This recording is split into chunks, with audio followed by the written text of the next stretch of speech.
Breeding horses, horse care and reproduction facts. Learn horse breeding techniques and the pros and cons of breeding your mare. Breeding and caring for a pregnant mare, not to mention a new foal, is a big decision and responsibility. There are many things to consider after you have made the decision to breed your mare. For example, it helps if your horse has been properly trained so that she is easier to handle. If you have not had experience in this area, it is best to seek professional assistance with the breeding and have someone that can help answer any horse information question or concern that you may have.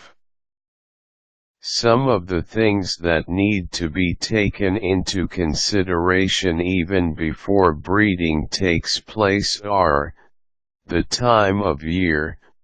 Before considering breeding techniques, you need to know some important horse facts about mares. Mares have regular heat cycles during the spring and summer months, ceasing during the fall. These heat cycles are triggered by the warmer weather, which stimulates the brain to produce the reproductive hormones. With some thoroughbreds, artificial light and heat are used, such as electric lights in stables, so that the mare will breed earlier and deliver as close to January 1st st as possible, the official birthday of all thoroughbred racehorses. But ordinarily, the most common months for a mare to deliver are from May through July.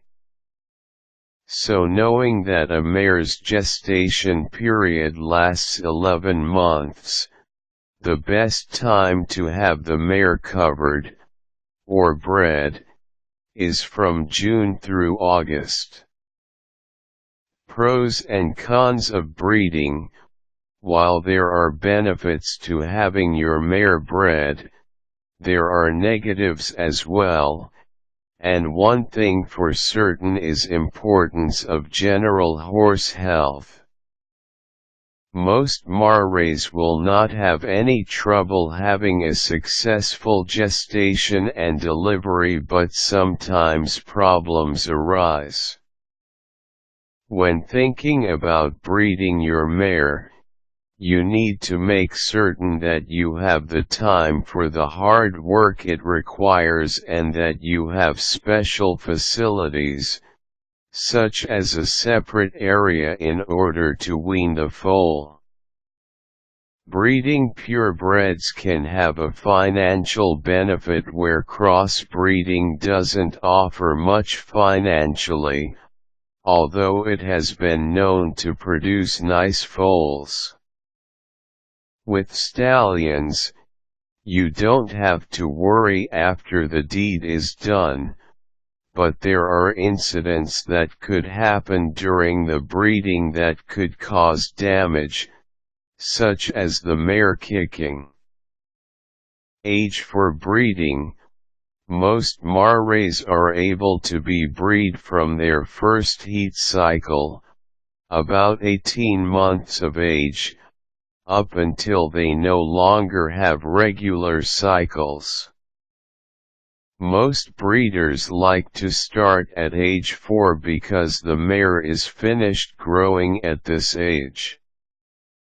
Sometimes the mare can breed into her late teens.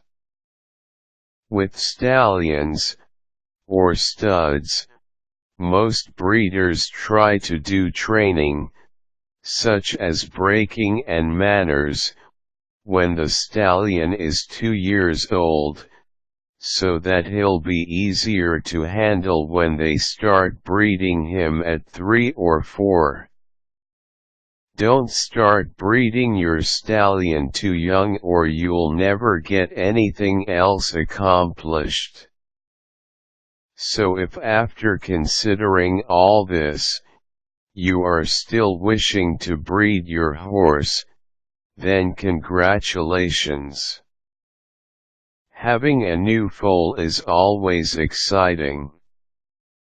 You will also continue a great bloodline with the attributes that convinced you to breed your horse in the first place. There are 3 basic ways that horse breeders use in order to impregnate a mare. Artificial insemination. This form of horse breeding is more commonly used in the high-dollar horses. Artificial insemination allows for you to pick and choose what characteristics you wish to breed for, although it can be quite expensive to obtain semen. The semen is taken from a stallion, as he is mounting a fake mare and ejaculating into tubes. The upside to this breeding is that most samples are checked for fertility. Open-range breeding or uncontrolled. Most of the time the handler of either the mare or stallion will trailer his horse to the other handler's stables, where the mare and stallion are turned out together and allowed to breed naturally on their own. This is the most natural procedure and proves to be quite successful, although it may take several tries, depending on the horses. Monitored breeding or controlled breeding. This is where both handlers are on site with the horses. They usually have them haltered and on a lead, and the stallion handler may have a lounge whip or other device so that he can keep the stallion under control.